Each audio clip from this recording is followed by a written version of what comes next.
Welcome to Doctors at Work. My name's Matt Daniel, and this podcast is about doctors' careers. It's part of my mission to help doctors create successful and meaningful careers. Today, I'm having a conversation with Phil Doyle, who is an Olympic rower as well as a doctor.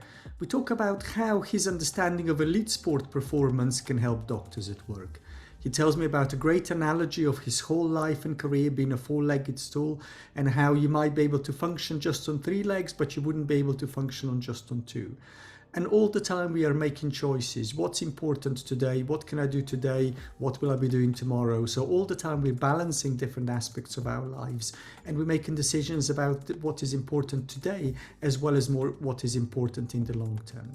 He tells me that pressure is important for learning and that the key to understanding is how pressure is affecting you and how that pressure helps you progress. And I love how he talks about the importance of having mental clarity instead of jumping into a situation in the middle of an adrenaline rush.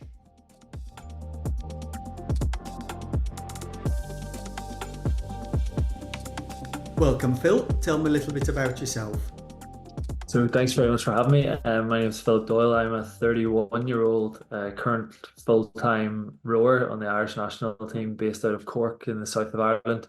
But I'm also a part-time SHO as well. I'm currently working in the acute medical unit in Cork University Hospital, but completed my foundation training in the NHS in the north of Ireland.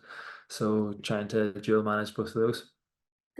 Sounds like you must be very busy. I wonder how do you manage to combine this really top level rowing with a clinical career? Well, when I go back to work, I usually go back to full-time practice, especially for the foundation years. I take a leave from international duties, but have to maintain the training to acceptable standard to still hit rowing machine numbers and targets that are quarterly targets set by our funding that comes through Sport Ireland, so government based funding on performance. So you have to hit the targets as you're working. So usually what I do to manage that is just cut sleep a little bit. So I would track my sleep with technological fitness trackers such as Whoop and things like that. So what I see then is what happens is my sleep time will probably go down into the sort of 5 to 5.5 hours, and then you just maintain that. But then whenever you get a day off work, I take that as a full rest day rather than being a weekend warrior as such. So what I do to manage it is I just have a very strict schedule on work days of before and after work. When I can, obviously, time runs on and you maybe get held behind, but try to stay as strict to that as possible. And then whenever I get the rest days, then actually take that to recover, bring the sleep tally up, and that's how you manage it, because fatigue and rest are going to be your two main factors. Anybody can run on smoke for a certain period of time, but then the body starts to deteriorate. So you have to give it that boost. So the management is it's purely time management and rest and recovery that you need to work on, because the training will get done, whether you're faster or slower on that day. Your management is all about your body and making sure that it's ready to try and perform when that time comes. So actually, that's really interesting for me, because this for me is a concept that I call that interval stressing. So that there's we all say we have so many things we all want to do, in all of our cases. And in your case, you want your clinical career, and also you want to do the rowing. And the reality is that often it's just isn't possible to do everything at the same time. So instead of trying to do everything at the same time, you do it a bit sequentially. So, like you said, there's, you sequence your rest and your exercise. So you can't have rest and exercise at the same time. So you have a block of exercise and then you have a block of rest, or you have a block of rowing and then you have a block of clinical work. Yeah. Almost, yeah. But I kind of use this sort of mental tool that I visualize this stool, and if I had to support my life on a four-legged stool, I would have social and friends, going out and meeting somebody for dinner, etc. And then you have your medical career or your studies is another leg, and then you have family and relationships as your third, and then you have your fourth leg is your sport, your activity, your hobby, whatever you want to advance in outside of that. So I always say that at any given time, I can take one away. So I can either not see my family for a week and focus on the other three, or I can take the sport away and be very social and see my family and work hard, or I can take the work away, which at the moment I'm full time for the Olympics coming this summer, which means that I can have family, social with I live with a few other rowers down here, and it's nice. And then I have my sport, which is then improving, but then I can't have the medicine side of it. So I've taken that fourth leg away. But at any one stage, you can't support performance and a healthy lifestyle or healthy balance on two legs. So at any stage, if I take two of those four away, the whole thing will collapse. Yeah. So I have to maintain focus on keeping a minimum of three of those pillars or legs of the stool strong to keep that tabletop balance aloft. Because if it collapses, then it's a week, 2-3 weeks to rebalance that and to get it supported back up again. You have to rebuild from a broken structure. So you have to try and keep the structure strong, and you can afford to damage one at a time, but you must strengthen that before you start to damage another, if that makes sense. Yeah, I have to say that that's a great analogy. And maybe a follow-up question is, it sounds like that takes a lot of discipline because, because if it was me, I kind of thinking, okay, well, I'll cut my sleep, and I'll eat badly and I won't exercise. And, and it's so easy to cut, or for me, it would be very easy to just drift and drift and drift. But it sounds like you're really disciplined. So what helps you be so disciplined? Well, somebody's looking for you for a performance is what keeps me Okay. disciplined. If I say, for example, we have a test on the rowing machine next week, and the number that is on the screen whenever I finish the 2,000 meters is, you can't argue with it. It's non-negotiable. It's 5 minutes and 57 seconds or point. I can't say, oh, but I didn't get much sleep, or so give me an extra second, or I didn't eat very well, so I'll take an extra. It's there in black and white. You can't argue with that performance. It's a metric that can't be changed. So it's up to me to make sure that number is as good as I can make it. So I obviously have to be in control of the variables that provide that performance: sleep, rest, food, nutrition, recovery, everything. So the thing with that is that you're right with the drifting, and it's very easy to drift. And I do a bit of coaching with some young rowers around the world online, to try and help them with balancing, mostly time management. To be honest, they're usually trying to get into college and they want to get rowing scholarships and do well in exams. So we always look at that. That I've never called it the concept of drift, but I always call it, like, you can have a bad day, and you can have one bad day. Everybody can have it, where you do eat junk food and you lie around and you're not bothered. But that one day isn't dangerous. It's the second day that's dangerous, Okay. because the second will lead to a third and the fourth, and it's when that drift starts to spiral, Yeah. and continue on, and you don't check it. So you can allow that one day, those 2 days, but you must be aware, like have that awareness and that mentality to, after your second day, to be like, right, that's enough. Yeah. Back into routine, back into to things that we know are going to keep that number on the screen honest, and healthy, because at the end of the day, you can be dropped. So, I can be kicked off the team, I can be dropped out of the Olympic team, I can be told I'm not good enough, which is what obviously spurs you on. It's the same in medicine. If you turn up to a patient and they have symptoms, you don't really know what avenue to go down with your investigations, or you don't have a working diagnosis, you're very easily caught out. It's embarrassing, number one, and it's also humbling, because you're like, oh my goodness, I need to sharpen this up, or I need to improve this. So those situations are what keep you Mhm. working on, because if you could go around your whole life being wrong, and being slow, and everybody just saying, oh, don't worry, you just keep going, you can move up from CT1 to CT2 even though you didn't really know anything, that's fine.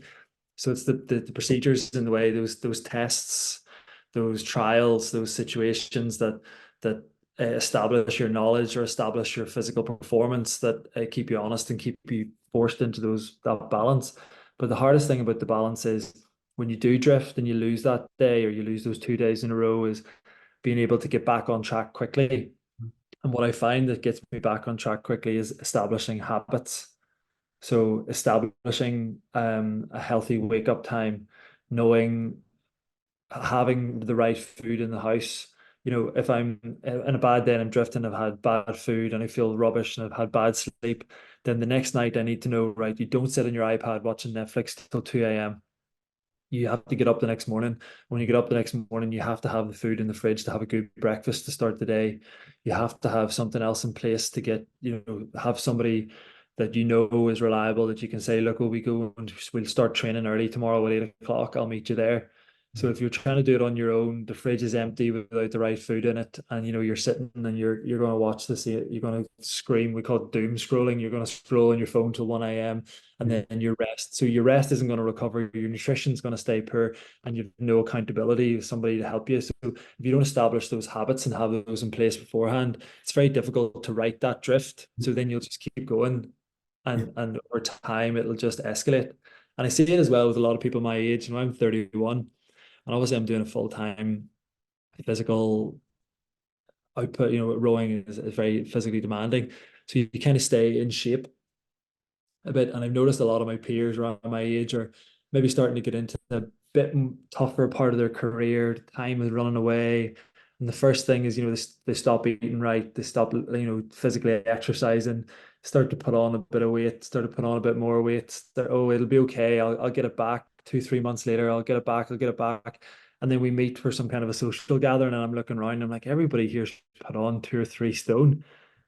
And then I'm like that, like obviously you don't want, you're body shaming somebody or anything, but I'm thinking in the back of my mind is they let that spiral because I'm sure they don't want to be overweight, all the health implications of it. So I'm sure they don't, but they've probably had a kid recently. Their job has probably got stressful and they didn't have the procedures and the habits in place to step that back whenever the child had a bad night's sleep or they were up late and work ran over and they didn't have that habit of I'll just go for a quick 30-minute cycle or run or something to keep that off. So I see it as it's a habit and a behavior that they haven't got in place as a backup. So they've been drifting now. And you sort of think that like actually you're thankful as you have that ability to track that progress, to be able to step back when those moments come, when you do start to drift and spiral away from your normal habits. Yeah. There's loads and loads of really interesting stuff there. Can I start with picking up on this idea of goals? Because you said right at the beginning that you've got a trial coming up and or whatever it is, you've got Olympics coming up. That you need to perform to a certain standard, and I'm guessing it's brutal. If you don't make the cut, you're gonna go. And actually, I mean, in some ways, that's quite similar to if I think of our medical exams, for example, or some of those things. Is the interviews, for example. If you're not good enough, whatever good enough is, you're not going to make it. And I wonder if so I'm wondering what's the downside of sort of goals, because I think there's the other part of me that's thinking, okay, obviously you put a lot of pressure on yourself, or when people come for exams or interviews, they're putting a lot of pressure on themselves. So what's good pressure, and what's the kind of pressure that becomes counterproductive? Where's the line between pressure that spurs you on and pressure that undermines things? So it's actually a great question. Something I've been massively reflecting on this year, especially because I have had some success and we won a medal at the World Championships last year. Congratulations. Yeah. Thanks. There's been a lot of other athletes in Ireland that are doing exceptionally well and winning medals and things as well. Winning medals, qualifying, setting world records. And you're kind of, the downside to your goal setting is the goals you hit not being enough. So what we look at is if you don't you meet the expectations of your goals and then you're not satisfied because you want a bronze instead of a silver, or your peer won a gold and set a record, and you only came fourth, or you start when then those goals can become negative because you think you've underreached and you don't value how far you've come forward. And it's sort of maybe like an ego thing as well, where there's a little bit of envy in others achieving goals that are maybe greater than yours. Yeah. So that, like, because everyone's a peer on the sporting scene, whether it's you're comparing yourself with a cyclist, a swimmer, a rower, a track athlete, and obviously from those performances come opportunities, and whenever they get opportunities that you don't, it can be very negative. You can get a lot of negative feedback because you're like, oh, my performance hasn't been validated, or my goal hasn't been validated, even though I achieved my goal for me. Mm. But it's hard then when you look in the mirror to think, oh, but where's my validation now that I've achieved my goal? Mm. So it's if you get the exams and you have all the tick boxes and you've done the courses and presented your poster and you go for your interview and it's a no, Yeah. that's where the goal setting can become negative. When you set the goals, either you achieve your goals and they weren't high enough to really get the validation you wanted from them, or others around you who maybe didn't set goals achieve things that are greater than yours, and then you get that sort of that envy and that, why me, why didn't I did this, I did all the right things, I ticked all the boxes in my head, I hit all my goals, so where's my reward, where's my validation, where's my next step? And I think that that's the hard part with this, especially because in high performance and elite sport, there's a certain level of selfishness that has to be there. You can't make it here without that, because you need to be self-focused. And I think it's the same in medicine. You do need to have a little bit of self-career focus, take opportunities, take learning opportunities, and make the most out of everything that you can. Same with sport. But it's whenever those don't work out and you don't get what you expected at the end of the, you get to the end of the rainbow and the gold's not Mm. there, and you think, why did I bother Mm. coming here? So that's the negative that I found with elite rowing and medicine, is when the boxes don't get ticked, but the reward isn't there. When what that you expected, that you see your peers and you see other people achieving, so Mm. you compare yourself to them.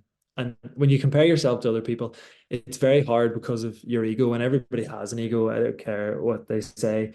It's very hard for you to genuinely understand, oh, okay, they got that because Yeah.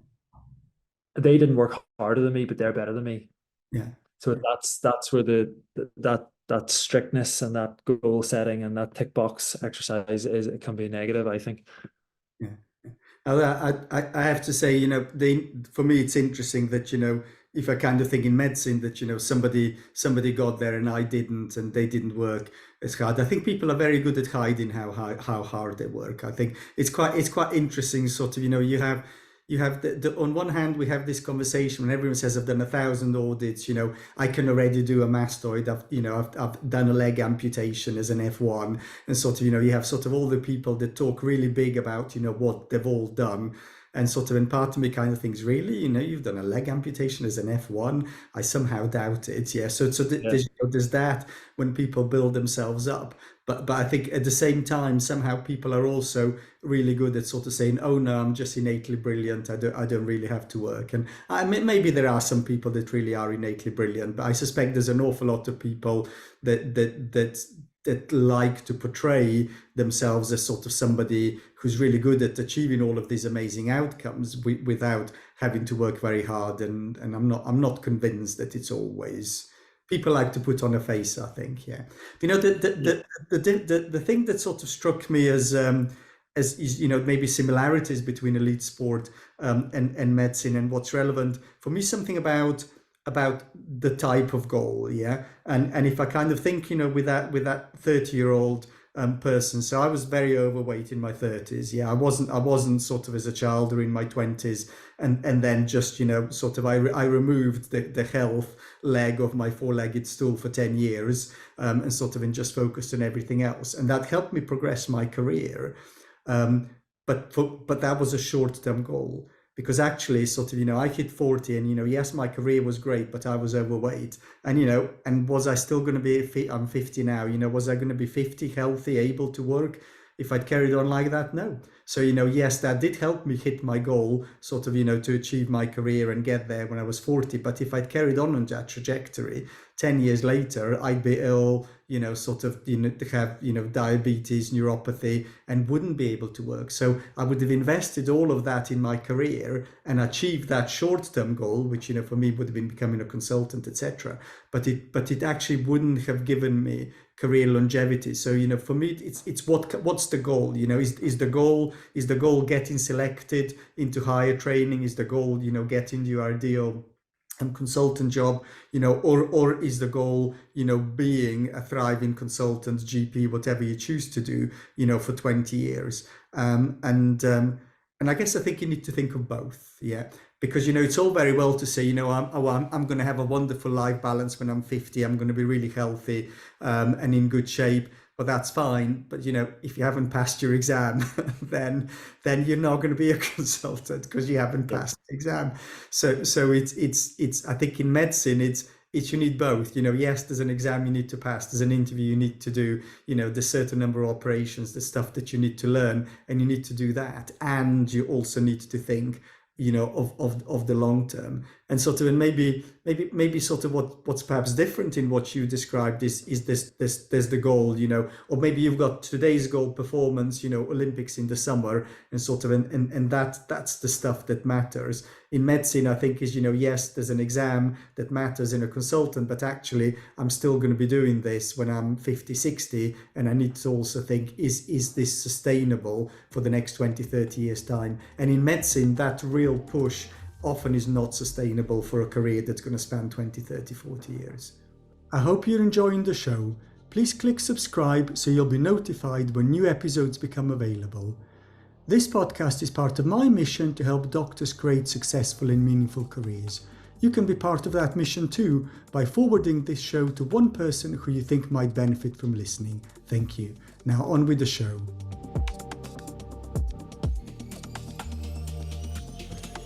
Yeah, but you also have to look at it that you have your family and things as well. So you could have still achieved your career goal and kept the weight off by, instead of putting time and energy into your family and your kids and things, and then done triathlons or whatever on the side, and then you would be your 50-year-old healthy bachelor consultant. Yeah. So that's the idea, the key about that stool is it can survive on 3 legs, and you can swap, you can put one in to take the next one out, but the problem is you can't pull 2 at the same time. So it's a fluctuating analogy of it's like, at the moment I was getting very frustrated at the end of last year because I had taken a full year away, qualified for the Olympics, won my world medal, increased my funding. So I was like, okay, that's a little bit more financially secure. But then I was like, look, I had to give up my GMC license to get my Irish medical license because I couldn't ARCP because I wasn't in the country. And they were saying, look, it looks like you're avoiding your annual appraisal, and just give up your license and stay on the register. So I was like, okay. Then I was like, my goodness, my medical career, that leg is really becoming weak now. I don't know. I need to be able to put that back in whenever I take the rowing away. So I need to keep it in the back of my mind. So then I was like, right, I get my Irish license, and then I needed to get a consistent locum contract of 3 or 4 days a week in one department where I can get to know the consultants, take some learning opportunities, have a reference of someone who can, back me up when I reapply for my GMC license. And I was thinking in the background that, this leg of that stool has, I need to be able to rebuild it at some stage in the next 6 months. So I worked on that up until Christmas, and the rowing leg came out a little bit and weakened. And then whenever Christmas hit, I was like, right, I've strengthened the medicine leg that I can now bring it back in July, in August. I can now take that away and just go 6 months full rowing, social and family, and that's it. And then once August comes, I can swap those 2 back out.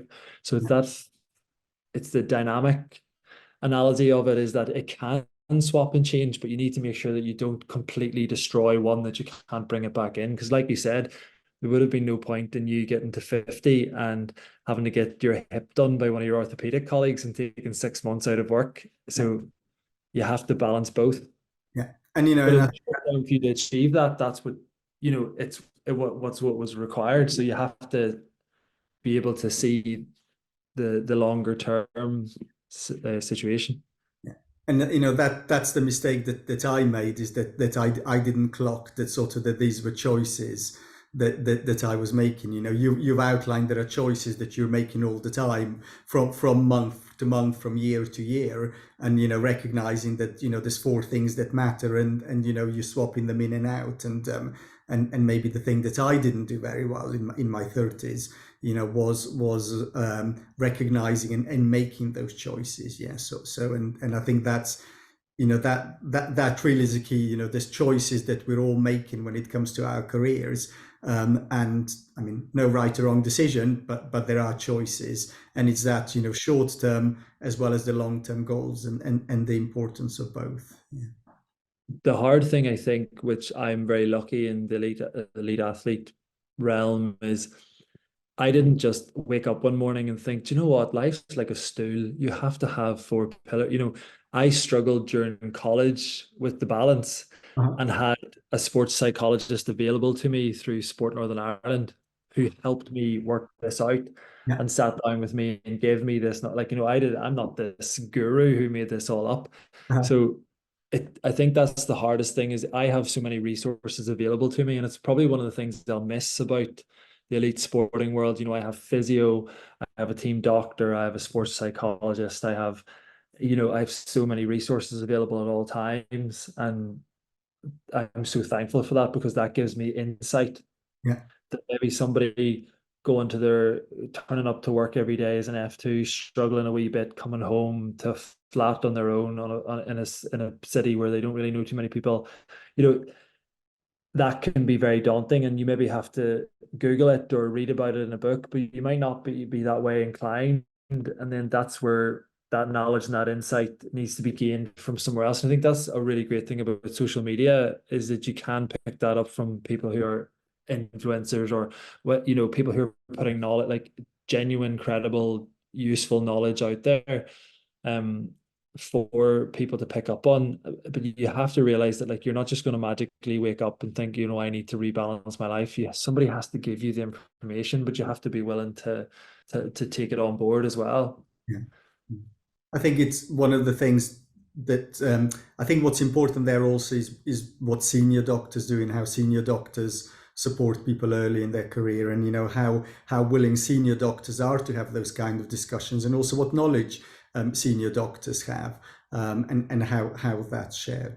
I want to move us sort of. I know we talked about career and goal setting. I'm interested in a performance, in our role. So, I'm a surgeon, so, somebody comes in and, they have to perform a certain operation, or, somebody comes in and, and you have to do the cardiac arrest bleep, or there's a trauma call that comes in, and, and you're on the trauma team that's attending that, because those kind of really, really stressful situations, or the often stressful situations, and I'm interested, how do you deal with stress that comes when you're about to compete?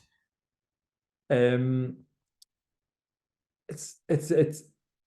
kind of, I'm not entirely sure which one helped which, but racing is kind of, I liken a race to like a cardiac arrest. The first time you're ever involved, it's chaos, and there's a trolley and there's needles everywhere, and all of a sudden you look down and there's 5 cannulas in, because everybody was trying for the same thing. And then a senior doctor arrives and stands at the end of the bed and says, everybody stop, you do this, you do, organizes the team, focuses the operation, and provides some kind of mental clarity, and they don't get involved in the chaos, and they step back, and it's ordered and it's practiced and it's rehearsed. And performance, especially for rowing, is like that, because it's a 2K race, and there's a lot of adrenaline on the start line. Um, and at the start, I was like, right, get the adrenaline and let's go, let's go, let's go, let's go. And by about 1,500 meters in, the energy was so chaotic and your mind was going so fast that you didn't notice that somebody had moved in the middle, or all of a sudden you were winning by loads and your energy was gone and you were wrecked and you had to crawl the last part of the race because you were. So what my partner and I practice now, my rowing partner, is we practice this thing called mental clarity during a race. Mhm. So it's where we try and stay relaxed. We have our rehearsed race practice that we do over and over and over in training, that we know we can execute the same 240 strokes over and over. And we're thinking clearly during it, even though the adrenaline is high, we still have that mental clarity of thought process that we can adapt and change. We can correct technique. We can adjust for weather, wind, waves, and another boat, doing a big burst or a big push to move ahead, and we can counteract that during the race. And I'm not sure whether I've picked that up from ALS courses and rehearsing those high adrenaline scenarios and then being in them in the hospital on their rest bleep, where you come in and the nurse is like, I don't know what's going on, and the person's not breathing and not speaking, and you have to just be like, think, the adrenaline's high, next step, go. You have to go back to that training of ABCD, ABCD, whatever training it is you have, it's a complication in the operating theater. You have to have a process in your mind that says, okay, figure out the problem and then come up with the solution. So Yeah. you have to have that ability to be mentally clear in any situation. And I really honestly don't know. I always say that the medicine helped with the rowing, but I think now at this stage it's probably vice versa. And it's a bizarre feeling to come out of the end of such a high adrenaline scenario and just be relaxed and to be calm and know that you were able to think and process and work through every possible scenario and change to come up. And there's sometimes then at the end of those situations, like we do race pieces every week to practice this scenario against all of the other boats that are with us.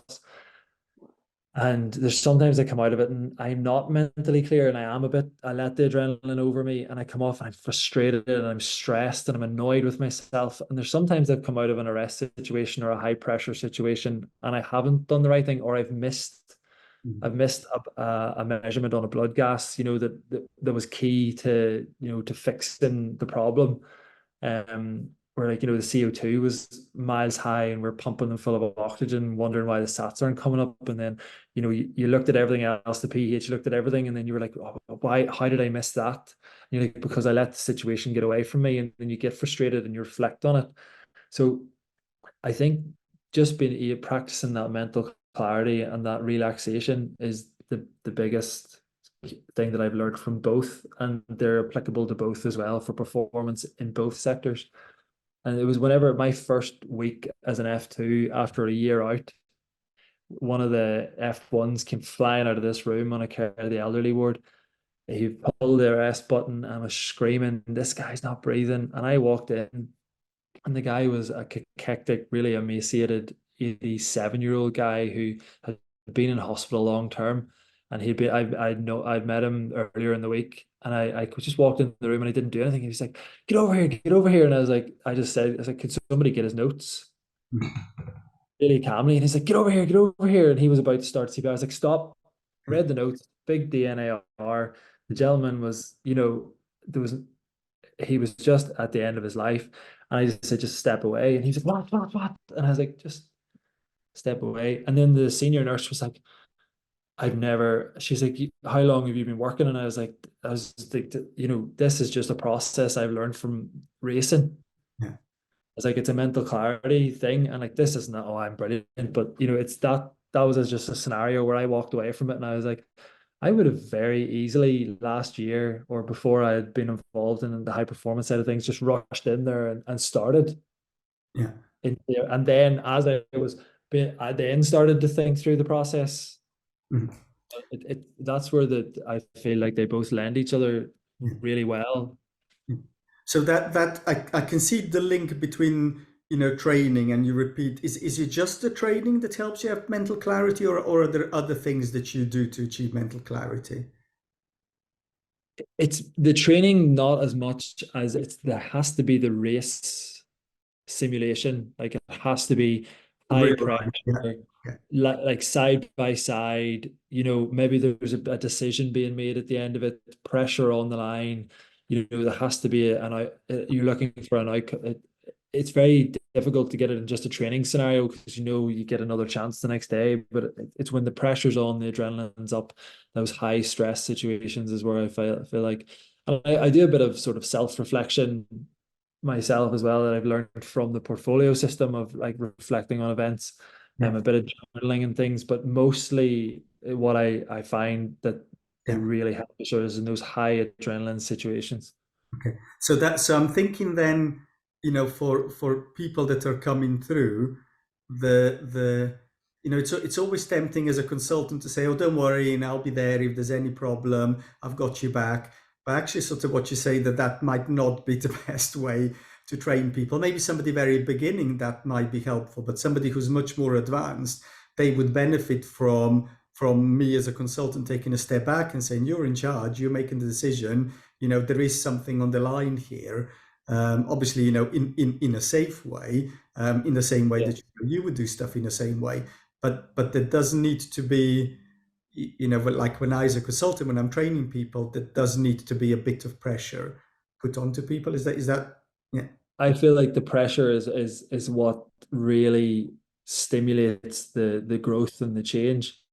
Even if the change is negative, you learn from it. So say for example, if you were the reg and I was the SHO, or there's a reg and I was the SHO, and they said, "Look, here I'm in theater for the next 3 hours. There's these two cases coming in. I'm on the bleep if you really, really need me, Yeah. but try your best." Because some people can very easily be like, "Oh, I don't know, I'll call. Yeah. Yeah. I don't know, I'll call. I don't know, I'll call." And then what do you really learn from that? You don't have to genuinely problem solve and adapt. And then whenever you really can't problem solve and you really have tried to learn and change and use your own knowledge that you have, then you can step in, or you can have the other person step in and help. But it's that sink or swim moment when the pressure's high and the adrenaline's there, that's when you learn the most, and you remember the lesson as well. And it's interesting. The my feeling would be that people, often early career doctors, they ask for help way sooner than they need to. Okay, because often I think, like, you'd know that, or sometimes I even kind of think, have you Googled it? Yes. So because I think, if you'd Googled the question, you would have had the answer instead of sort of calling for help. So that's kind of that's the all belligerent part of me. And then there's a very modern educational part of me that sort of thinks, but it's great that they're asking questions. I don't want to put people off. I want to be approachable. I want to be welcoming. And it sounds like there's a bit of a tension between these two things, which is, you're in charge, sort of, I'm giving you, I'm giving it's on you. And, and I do need to, as a trainer, I do need to build in a little bit of pressure, but at the same time, I still have to be approachable so that people are not afraid. I don't know. So where do you think, where's the balance between being approachable, but at the same time giving people an opportunity and a bit of pressure? I think the system we have in AMU and CUH is it's run by the registrars and the SHOs, and the consultant comes round at two different points and does a board round with everybody, and then that's your opportunity to ask your questions. Okay. They are on the phone if you really need them, Yeah. but we work as the reg and the SHO to problem solve and to try and figure out and get the person a discharge plan, because we send them home same day, um before, and have it ready for the consultant when they arrive. And maybe 5 times out of 10 we have it in place, and the consultant's happy when they come down, and they're like, "Yeah, that sounds good, get that organized." But the other 5 times out of 10 we're like, "Look, this is what our thoughts are. We have this, and this. We've tried this, and this. We've done that scan and this thing. So we're waiting on those results. But is there anything else? Because we're stuck. Mm-hmm. And if you're genuinely stuck, they will say, okay, right, this is another avenue, or this, this is what we might do, or I'll go and see them. I'm not sure myself.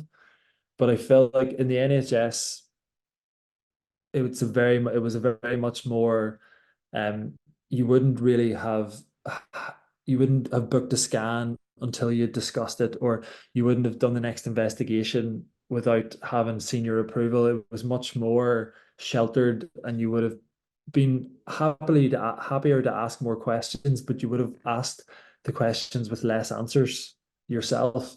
Mm-hmm. So it would have been, what is it? Don't know, I'll ask. Mm-hmm. Whereas now I'm pushed more towards it. What is it? I have to have four options that I think it could be, and have maybe tested a couple of those before I go and ask the Yeah. question. Yeah.